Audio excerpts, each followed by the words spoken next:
কা কা আমি বলছি, রানীমা বলেছে যে সবাইকে স্কুলে যেতে হবে, না হলে আমাদের রানীমা তাকে এই জঙ্গল থেকে বহিষ্কার করবে। কারণ লেখাপড়া না জানলে সে কোনো কিছু করতে পারবে না। সে কারণে রানীমা বলেছে সবাইকে স্কুলে যেতে হবে, এমনকি রানীমাই পড়াবে।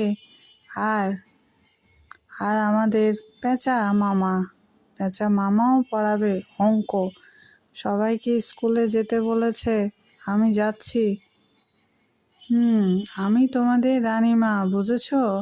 আজকের পর থেকে তোমাদেরকে আমরা লেখাপড়া শেখাবো। আমি রানীমা আর পেঁচা মামা তোমাদেরকে লেখাপড়া শেখাবো আমরা। পেঁচা মামা করাবে অঙ্ক, আমি আর সবগুলো পড়াবো, বুঝেছো?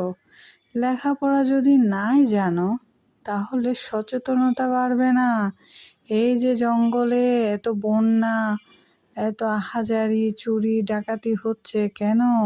লেখাপড়া না জানার কারণে। এই যে বন্যার কথা বললাম, যদি তুমি একটা গাছ লাগাও তাহলে তুমি অক্সিজেন পাবে। এই গাছ থেকে আমরা অনেক কিছু পাই, কাঠ পাই, আমরা থাকার বাসস্থান পাই।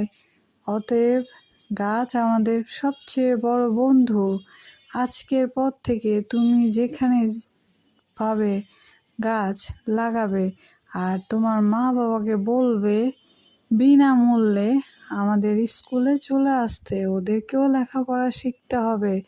তোমরা লেখাপড়া জানলে হবে না, ওদেরকেও শিখতে হবে, বুঝেছো? লেখাপড়া শেখার জন্য কোনো বয়স নেই। এই এই তোদেরকে বলছি, বুলবুলি আর টুনটুনি, এখন থেকে রানীমা বলেছে সবাইকে স্কুলে যেতে। আমিও প্রস্তুতি নিচ্ছি। এই তোরা কি যাবি নাকি যাবি না বল?